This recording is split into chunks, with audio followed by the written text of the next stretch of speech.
All right. Well, welcome. We are finally back at it, trying to get back into the swing of things. Welcome to the final cast. Is it really going to be the final cast? It's not. It's never the final cast. But you know what? We are going to have a good show tonight. I am bringing in, I consider him like almost like the pod father, almost like look, we're gonna call him the feel free father. He's like the granddaddy to me of fishing here. And I'm gonna bring in Mr. John Rapp in a little bit, but we're gonna sit back, we're gonna talk about a little bit about mentorship, and what it is to be a mentoree, even in this industry amongst other industries. So sit back, relax, and welcome to the final cast.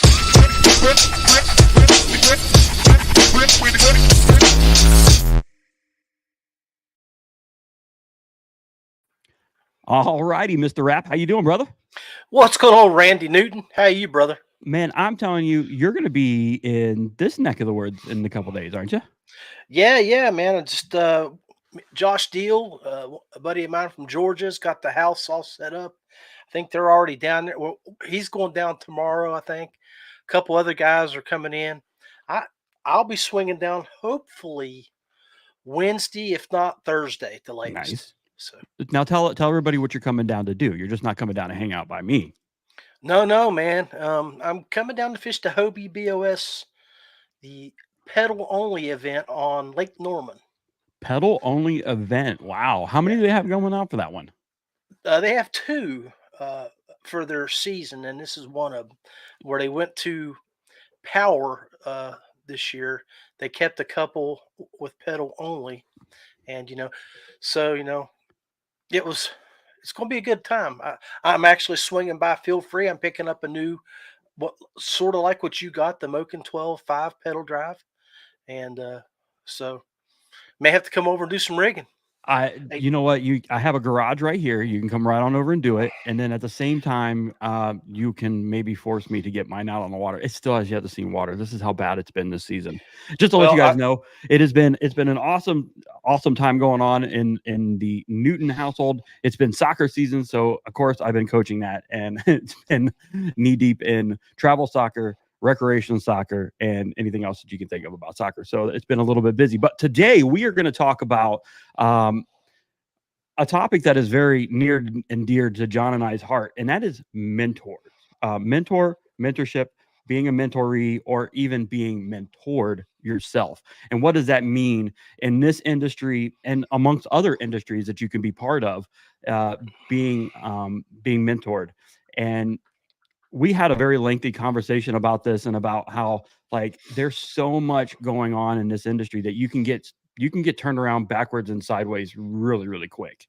And um, John's coming from a police background. I'm coming from a military background. In the military, I had some amazing mentors. I mean, I've had some four-star generals because I had the privilege of working in the embassies. So there was a lot of attention to details, a lot of one-on-one communication, growing, mentoring, bringing you up through the ranks of the military, which is kind of difficult sometimes. You can screw that up. John, tell us a little bit about your background. I mean, you had to have some too.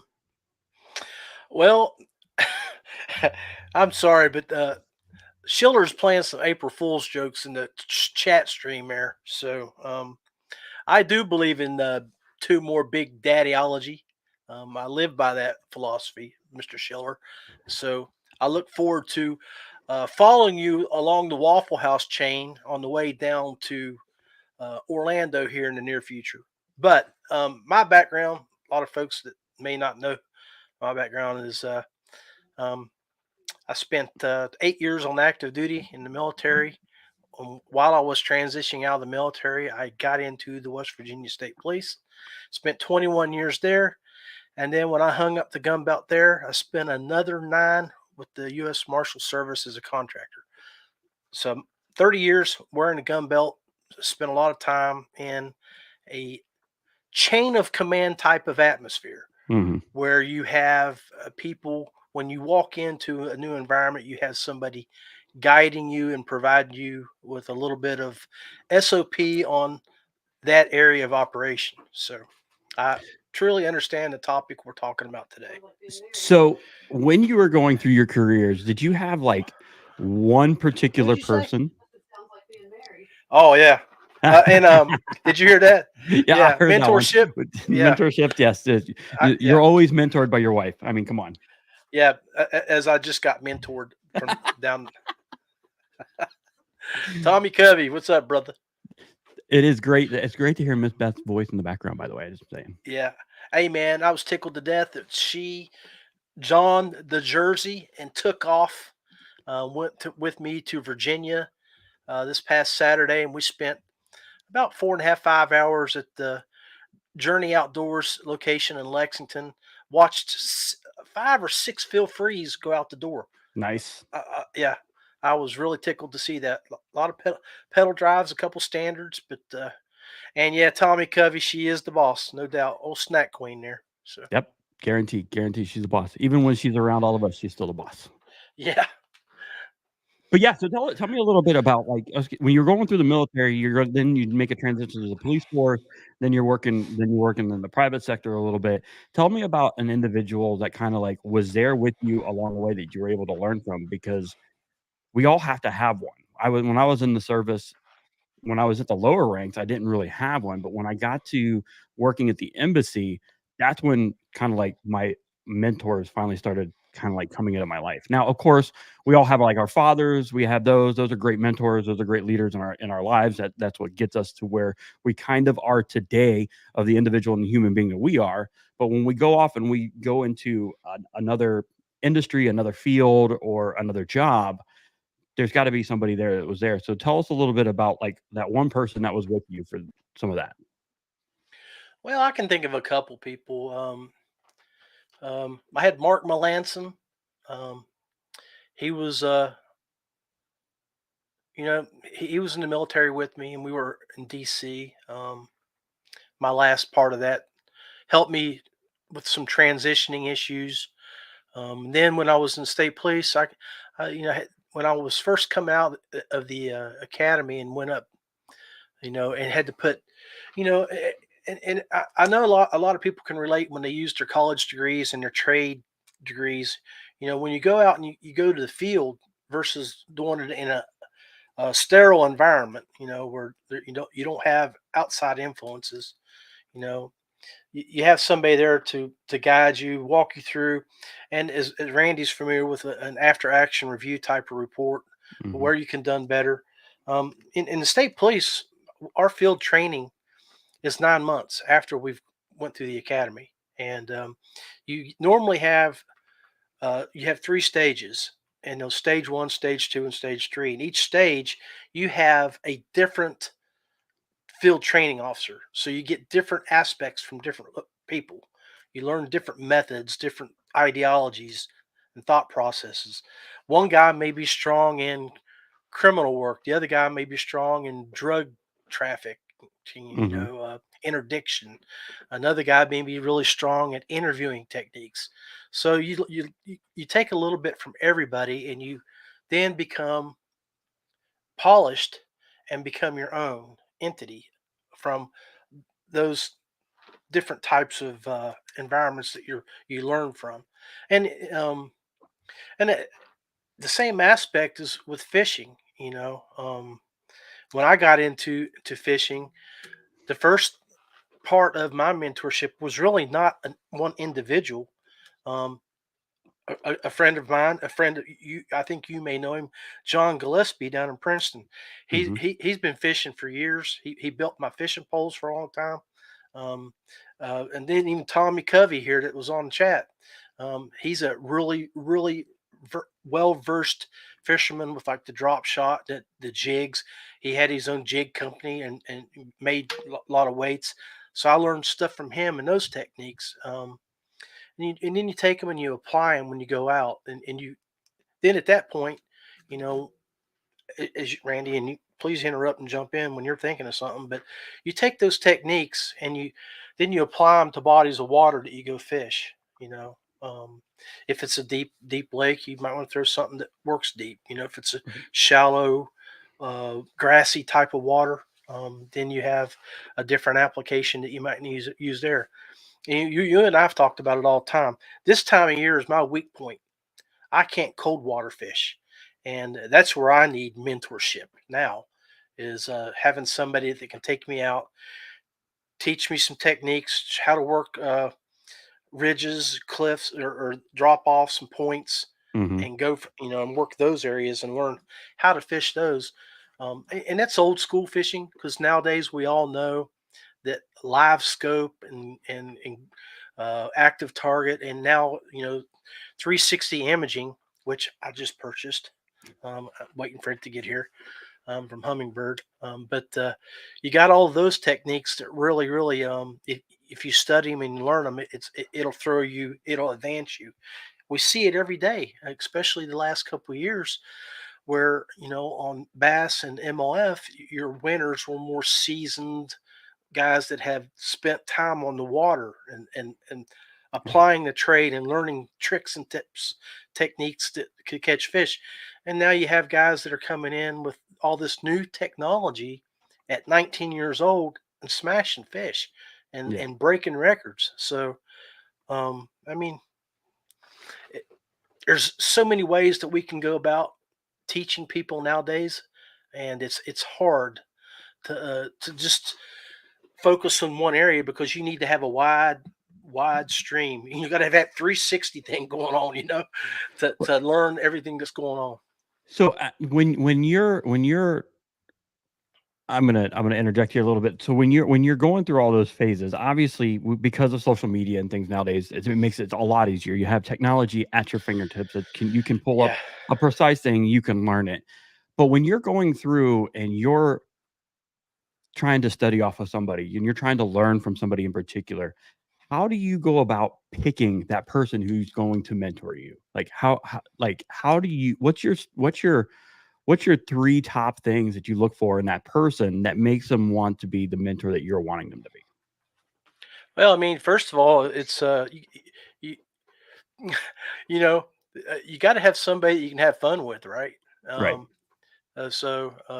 Somebody that's like-minded, um, and someone that's never takes anything to heart, because if you may make people mad at you, you may make people, and I question a lot of people. I ask a lot of questions, and I don't want, because I'm not a cerebral type learner. I'm a visual learner.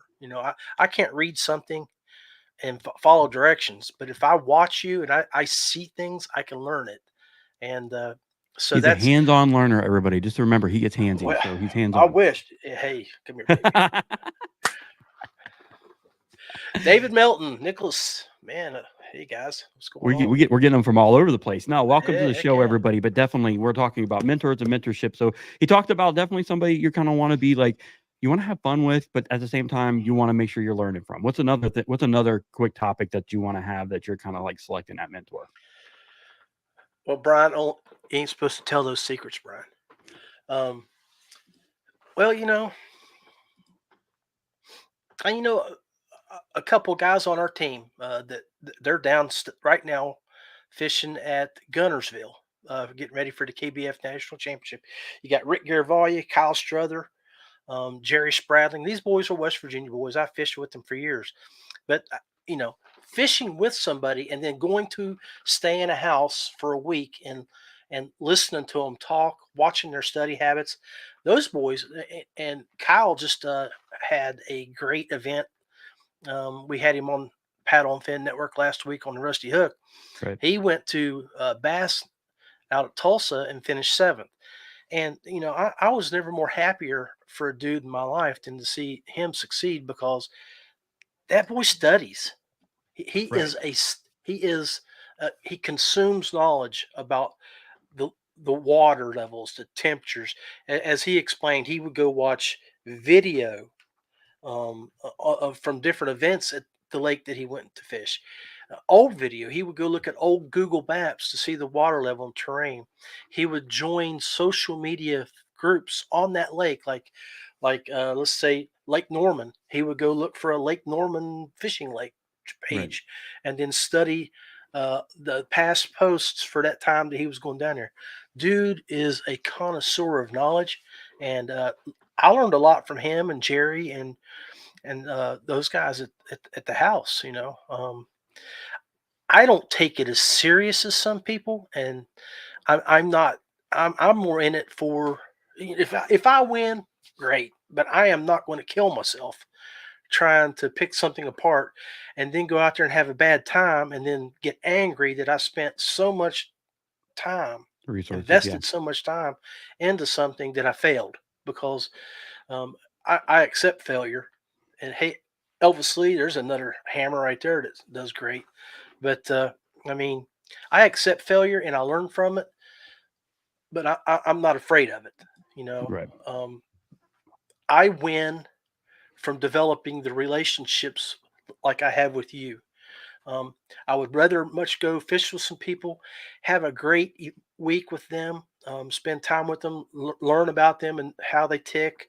I'm a people watcher. Of course, I had to have been for the last 30 years being in law enforcement, but I've always been that type of guy, and I get more enjoyment going watching people do well, like Kyle, um, and knowing that I get to see it and be a part of it. So So as you are transitioning in the industry a little bit, you're still going to tournaments, but you're doing them to be more um, interactive, out in the community, out with all the anglers, be with those anglers at the house and stuff like that.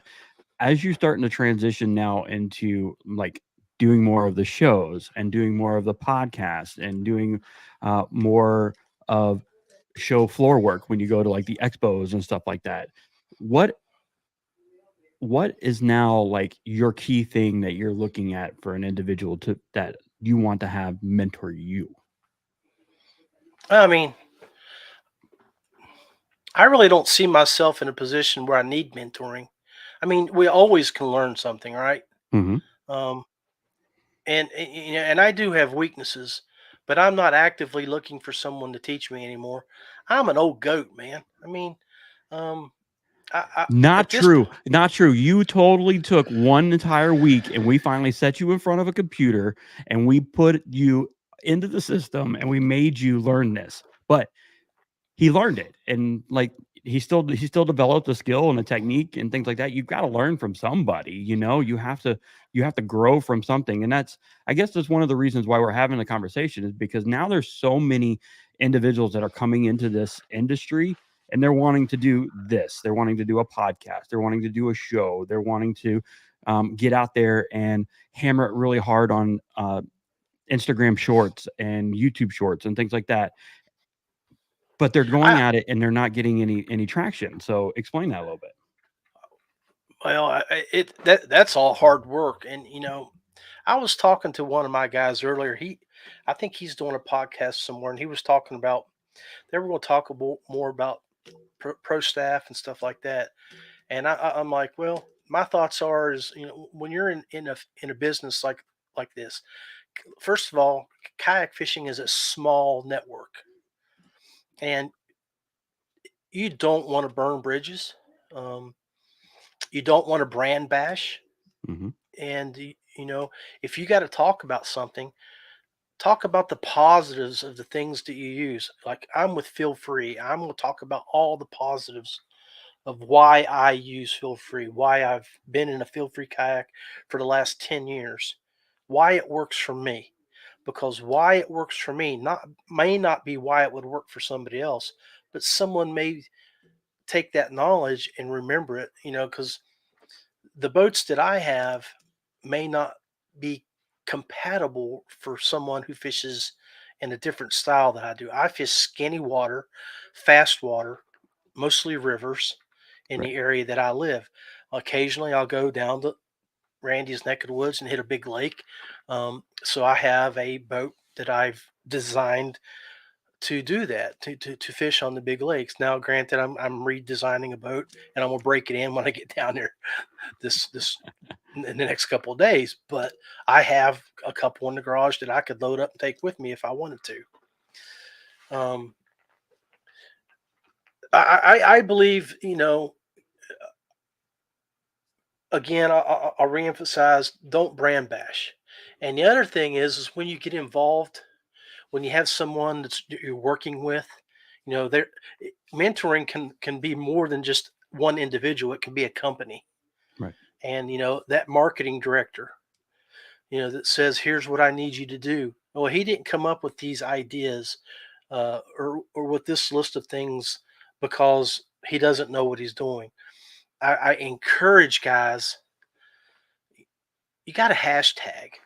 If you want to grow in this industry as an angler, if you want to grow as a social media person, if you want to be involved in podcasts, doing reels, well, I mean, nobody's going to see it if you don't collaborate or share those with the the the companies and brands that you use and love. So if you're a kayak angler and you have, I'm gonna use me or us, Feel Free Kayak. I have a bending branches paddle. I have a Lowrance or a Hummingbird depth finder. I have a Z Pro battery. You know, I use NRS uh, equipment or Hmm. clothing. I've got a Versa or 360 camera that I do my video with. You should be hashtagging all those companies because they all work and combine to get you out on the water and do what you're enjoying, the video that you're sharing. Um, just my thoughts, Randy. I mean, Well, no, and you're right. I mean, but to the point too, I'm kind of the I'm the opposite of John. John and I, we are great friends. We have a lot of really in depth conversation. We almost mentor and we grow one another in the industry here, and we kind of just bounce a lot of ideas off to each other. I'm the opposite. Like I'll tag them, I'll tag the companies in the photos, I'll tag them and all that stuff. But I'm also not. I'll say it politely, I'm not a hashtag whore where I just dump 25 hashtags in there. You know what I'm saying? Because then that gets overabundant and it gets over excessive. But at the same time, I still want to show love. So let's say, boom, I go in there, I post up something. I'm going to make sure that I have my hashtag in, but I'm not going to get all crazy and do the 25 because what I'm going to do is I'm going to break down my image. I'm going to spread that image out and then I'll hashtag the camera later on, or I'll do something else different from a different point of view of that same thing. So it's just, it's different ways of supporting and being part of it. But it's also like, here's a prime example. I'm one person, John is another person. Okay. John is in charge of a fishing team and he's asking his team to do this. And this is what he wants his team to do. And that's how they want to work it and do the exposure and get everything out there and make sure they're doing that. That's kind of like a team requirement. So what he's trying to say is if you get on a team, you're learning from somebody that is going to teach you along the way. They're going to put you into that system. They're going to get you into that regime of doing things, and you want to do it that way. So you're still being taught different things. Um, we bring on individuals all the time that want to do a podcast or to do a show, and we run them through what it's like to create, design, launch, learn, and do your podcast. We do everything right here through Paddle and Fin. It's an amazing network. If you want to get involved in something like this, reach out to us. We'll talk to you. Um, but it's an opportunity to learn and grow from a vast network of individuals that are learning in this industry at the same time. Some have 1 year, some have 5 years, 10 years, maybe even 12 years in the industry, you know? So there's a lot of individuals that you can learn from doing something like this, you know, a podcast. Find exactly. Brian said it the best, and I was just getting ready to almost say that, Brian. Find what you do best and focus on it. If you're a great tournament angler, buckle down and do that. If you're a great photographer, showcase that. If you're on social media and you're a total, I won't say that, but you're the man, just like Brian or John or the guys that are on Paddle and Fin pumping out content, then do it. Stick to your strong suit. Like I know, thank you, Brian. I know for a fact that like I am good at this. This is what I'm good at. I'm good at training, mentoring, growing individuals into the podcast scene. Um, John is great at running his fishing team. He's learning, going through the strides of doing that. Brian is also given us this opportunity to do that. So you want to make sure you stick into that industry that you're great at. Like you want to be really good at. Go, John. well, I mean, Brian Schiller is a great dude, and he's you know talk. He's a marketing director now too. And I think he understands what we're talking about here when he put up that comment. Um, you know, not, you can't be strong in everything. You might be good at some points. Um, you may have, it's like the 1 to 10 rating. Here's my skills. I'm a 4 here, 5 here, 8 Right. here. Well, if you're an 8 over here, concentrate on that. But you can still work on these and get better. I mean, Correct. so and I understand where you're coming at about don't be a hashtag whore. And what my point was on that is if you go fishing once a week or once, and you can concentrate on that, the area that you concentrate. Like if you go out and you're fishing for smallmouth, don't tag fishing life, largemouth bass and smallmouth bass. Just tag smallmouth bass, Right. or but unless you're really really trying to get views or clicks or trying to get your name out there, you know, then you could do it. But do it smartly. And like Randy said, you don't want to be looked at and then people don't follow you or unfollow you because they just think that you're a looking, you're attention grabbing. Right. Be be yourself, be real, and Well, don't. I'm sorry. I'm going to just totally interrupt you now because now Yeah, we yeah. we have not one, not the only, but Mr. Brian Schiller has joined us. So what's going on, brother? You got about 5 minutes, man. 5 minutes April of your time. Fools. 5 minutes of our time, but I want you to express your knowledge a little bit. That's why I dropped that comment in there. I don't know how many years ago it was, but I was trying to do everything. I was trying to do the tournament angler, the media guy, and shout out to Sam Jones. Truth, Matt Gibson. He, what did Gibson say? I don't even want to know. We'll skip past that. I'll read it later. But he's like, dude, you're trying to do all this stuff, and you're how much time are you spending on tournament fishing? How much time are you spending on podcasts? How much time are you spending on, this, that, the other? And when you break it down, it just, I wasn't putting as much focus on the things that I could be really crushing it at, and I was Right. spreading myself too thin. So instead of putting 80% of my time towards one thing, I was putting 10% across the board, right? And so at the end of the day, it kind of put a hindrance on growth in all those different things. Hence the reason why I don't really fish tournaments anymore. And trust me, I'd love to fish tournaments. I love fishing tournaments, but I focused on paddle and fin instead, and some of my own personal, media growth, which eventually led me to my new This abode job. here. Well, so you got an awesome job. So, but because of a hard work and stuff, now you have a mentor for a boss that I think is amazing. I mean, Let's go easy on that Hey, one. Let's hey, go easy come on on. that one. I agree with him, Brian Bowe. I think Brian, you the man. You total package, and I think you need to put Schiller to work a little bit more. A little bit more. I got here at 6:00 this morning. It's 6:38 p.m. and I'm not going to leave here till 9:00. How much more can I do? Pour it in baits, Big Daddy. Hey, I got yelled at because I was going to come in yesterday. Instead, I worked from home. So there you go. Well, but like when you were going through all those things, what was the aha moment that you realized, okay, boom, this is not what I need to kind of like really be focusing on? I mean, it was that conversation I had with Sam, because he's a big fan of the podcast. He's always been. He used to be a host and things like that. And, he saw the potential in paddle and fin, and I definitely did it. But I didn't have the time to focus on growing it into what it was.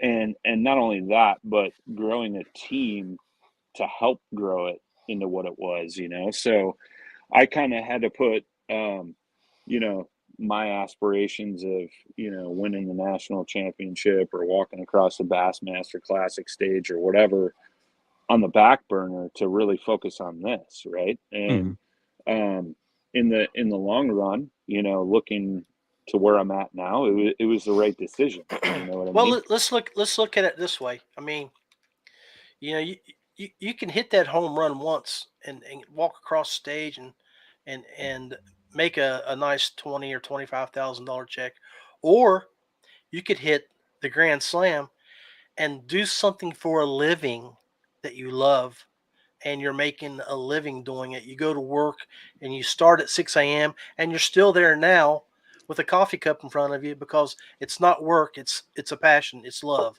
you know. Oh, So for sure, for yeah. sure.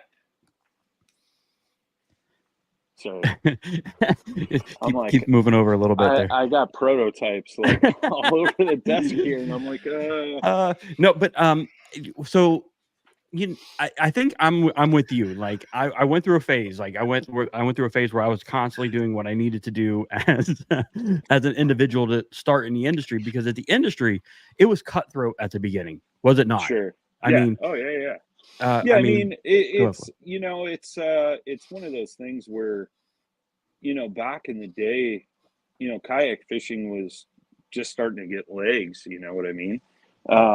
Looking at it today, I mean, and it depends who you talk to, right?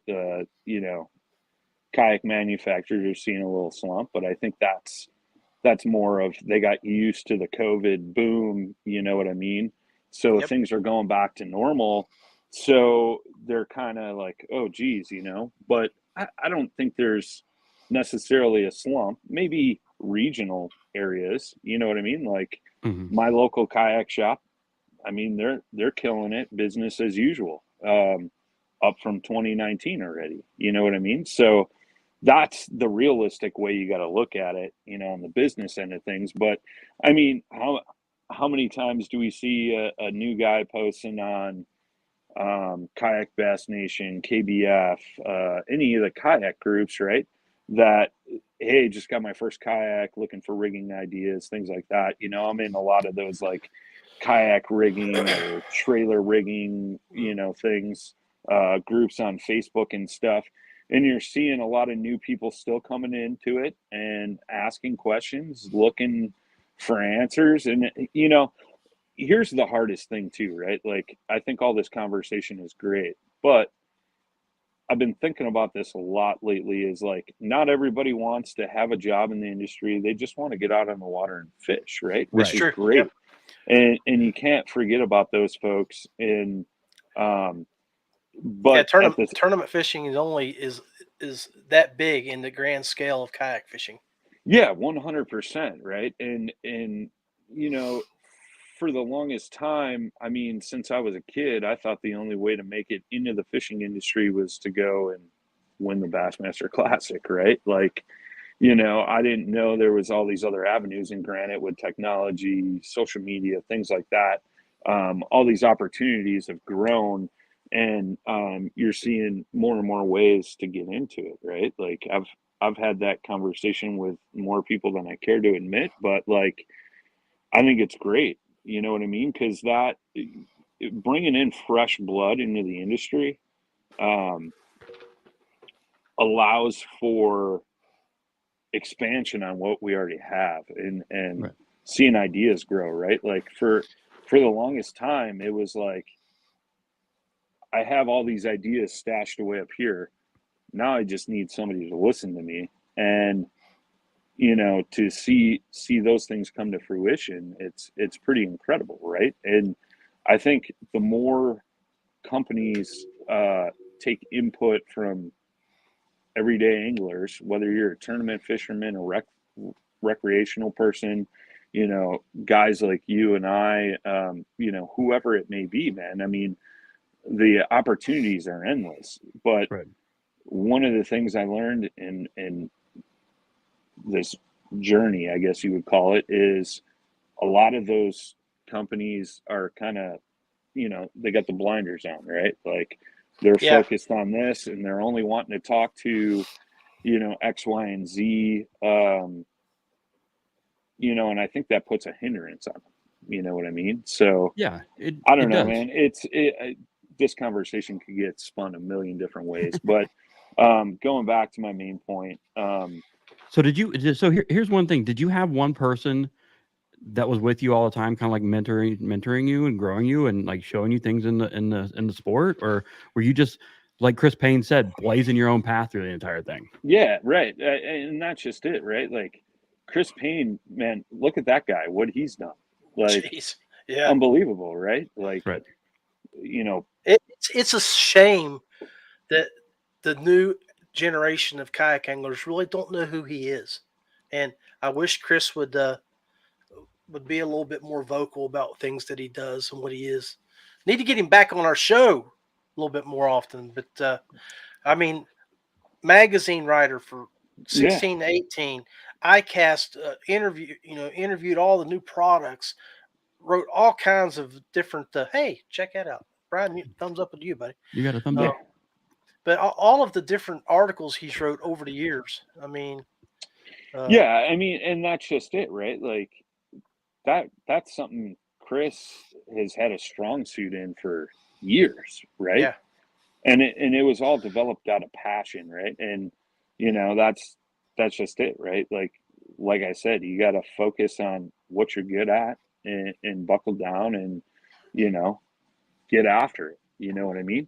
Um, you know, I just saw Michael Ridenour, you know, yeah, pop Mike. up, and Mike, dude, I mean, he's chasing the tournament trail, and you know, I met him last year at our Dale Hollow event, and ever since then, like, dude, I mean, that kid's a beast. He's a monster. He's on the tournament trail. You know, he Broke always his PB places down really there. well, and you know, I give him kudos, man. I know what it's like to chase that. You know what I mean? I did that for a year hardcore, and it's like, dude, that'll burn you out quick, Yeah. Yeah, he's especially with hungry. having a family and all that stuff, dude. I mean, kudos to him. He's a hell of a fisherman. He's always on the grind. You know, obviously, you know, I sponsor him, and you know, he's always calling me, "Hey, man, what can I do?" You know, "Hey, I'm working on this. I'm doing this. You know, can I do more?" What more can you ask from a guy Yeah. like that? You know what I mean? And um, that's just it, right? And the big thing is, in that comment I left in there was, don't talk about doing it, do it. Do it. You know, like you can sit there and brainstorm ideas and whatever. And I'm guilty of this too, right? Like for the Right. longest time, I was like, oh, I need to do this, I need to do that, I need to do this. I still do it to this day. I'm like, man, I got to shoot like 4 videos. Have I turned the camera on? No, but um, you know, at the same time, like you just got to get out there and do it and grind it out. You know what I mean? Like that's what I'm still doing here almost 13 hours later, right? Like, 100% of success is 99% failure. right, I mean, right. True. Very you true. got to try. You got Yeah. to be successful.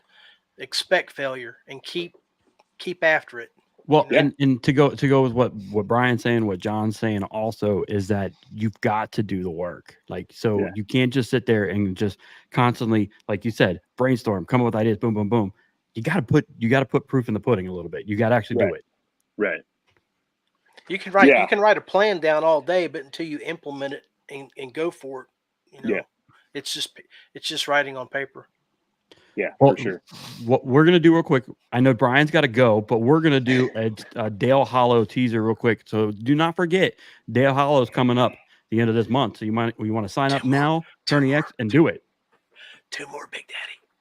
Yeah, I got to roll out, guys. I All right, appreciate the conversation. I appreciate you guys very much. And man, if anybody ever is looking for any advice or whatever, feel free to reach out to me anytime, man.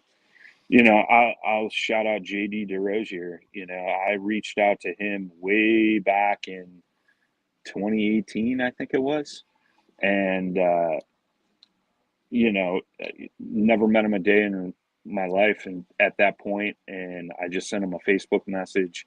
He was doing a lot of things with Bonafide, Yak Attack, things like that, and ever since that day, it's kind of changed my path in life, and I'm forever grateful for that dude just responding to a message. But You know, it's one of those things, man. If I can help in any way, shape, or form, that's what I'm here for. So I appreciate it very much, and I'll catch you guys on the next one. I got to roll. Right. I got another Thank you. podcast. I got to Appreciate it. We're going to take a quick break. Sit back, relax, get a drink of water real quick.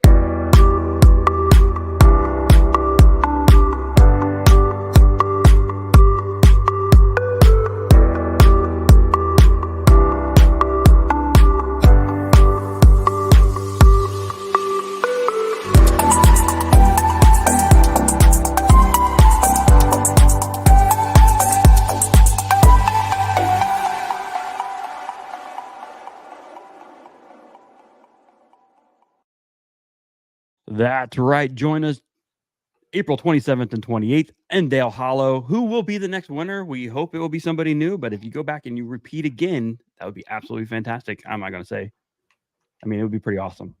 But it's another event. It's another event where you can go, you can be part, you can network, you can get in there, spend a week with individuals, have a great time, and at the same time, also maybe win some money when you're catching some of those big old fish. Right, John? Agreed. He's already got. He's hijacked my show. Everybody, he's hijacked it. That's exactly what he did. That's right. First place winner. Boom. Who's going to be? Oh man, I tell you, I look forward to giving that check away, brother. So, taking them to the print shop tomorrow morning, and I also, just to let you know that I talked to Richard DeVry, the owner or former owner at Eastport. One of the guys he's putting this tournament together there. We've got, as you saw on that check, there's several companies from the Chamber of Commerce there in Birdstown, Pepsi, and Fisher's Place. They are putting up money for the big bass pot. Big bass pot minimum will be around $1,500 a day. And our meal that will be paid for the guys when we go down there. So at Fisher's Place, at the marina, Dale Hollow, Eastport Marina. So $100 entry fee, get signed up. That includes your big bass, so you don't have to spend extra money there. But it's on Tourney X. Look for Paddle and Fin 2-day on Dale Hollow.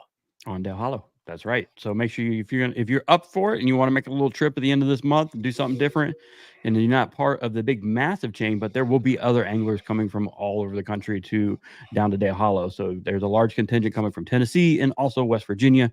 So we are excited to see everybody down there at Dale Hollow. But yeah, so tonight we're talking about mentorship and mentors, what it's like. We just had Brian Schiller on. You've got my co-host tonight, John Rapp.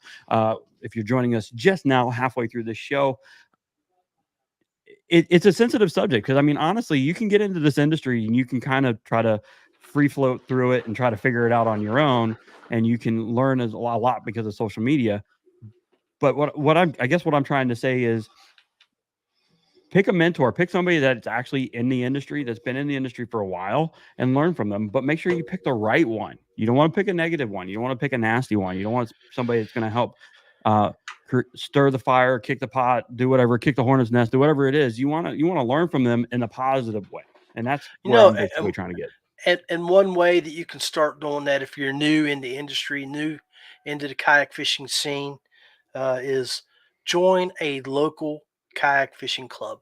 Yeah, those guys go to those local clubs, and you don't have to go shake a few hands, learn a few names, get some social media contact information, and do your research. And most of us are adults, and most of us know when we meet somebody, if there's if you're going to mesh, if it's a connection, if there's a a connection there, and and then if it's not there, move on until you find a few, and then you create that circle of friends that you start hanging out with, you fish with, and you learn with, and you guys can grow together. It don't have to be done by yourself. No.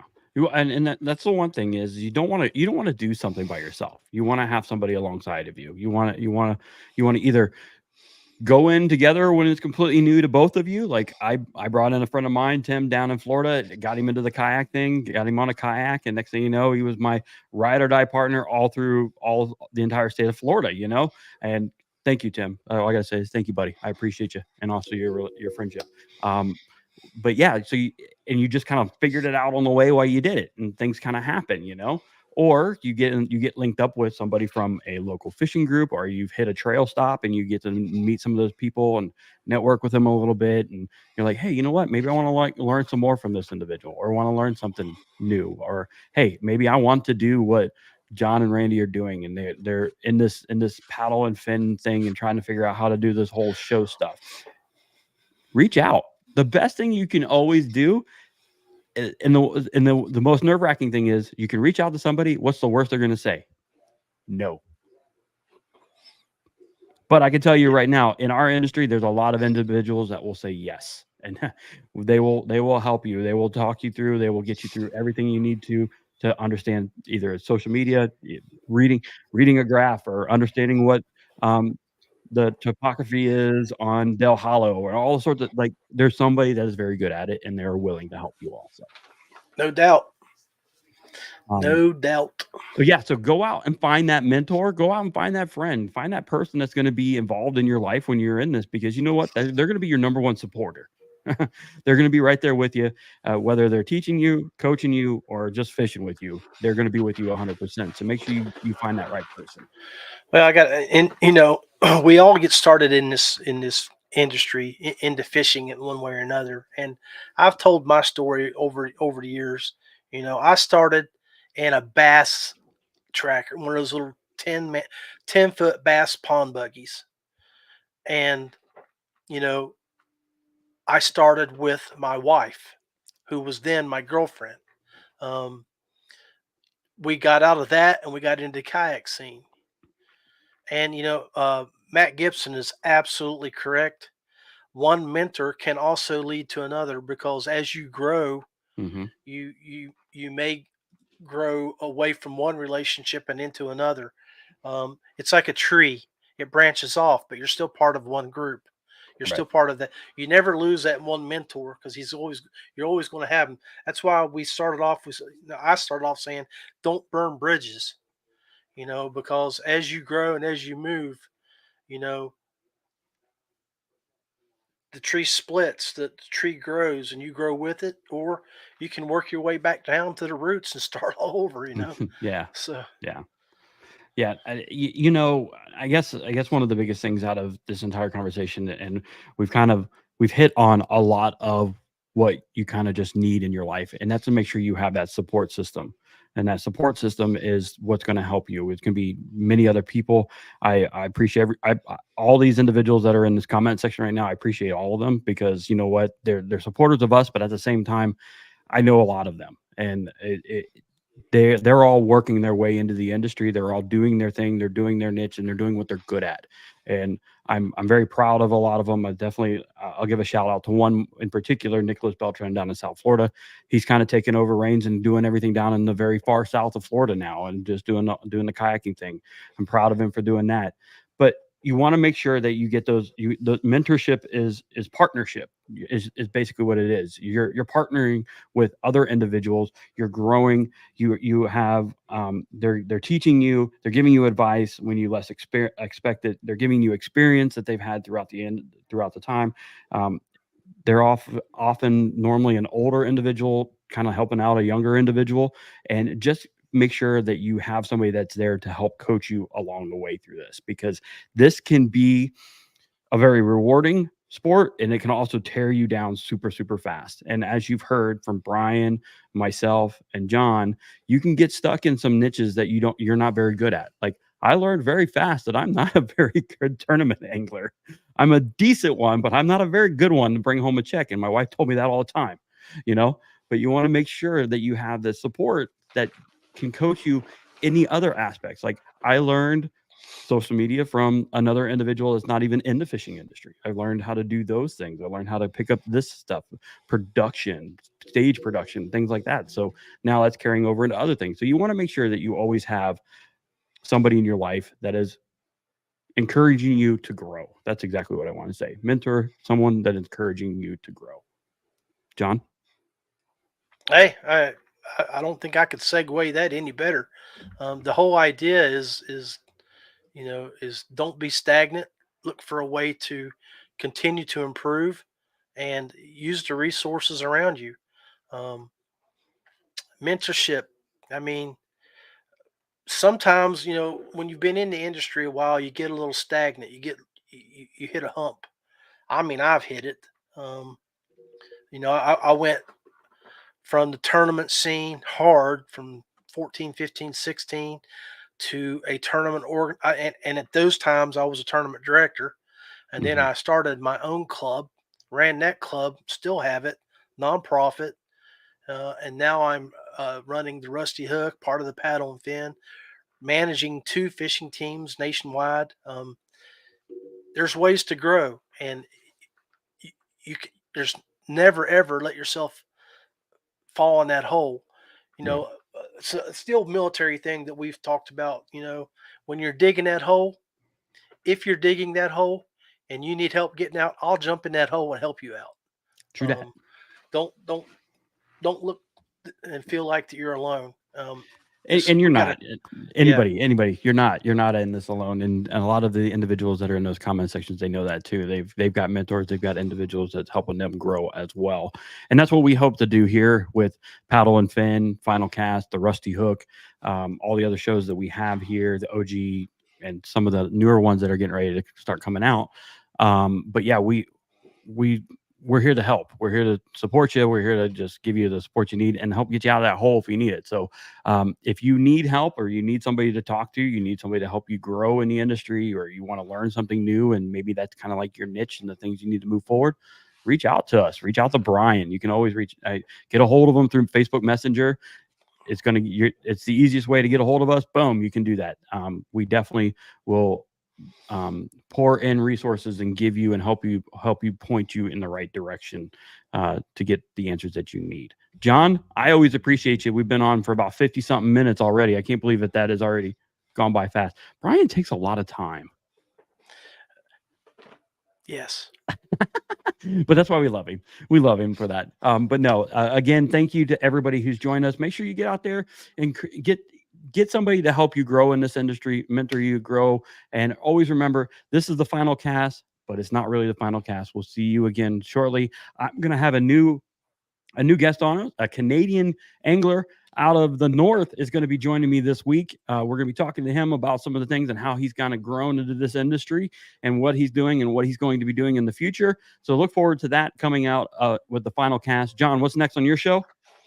I'll be on tomorrow night, live, raw and unfiltered, 7:30ish. I can't give you any more details than that.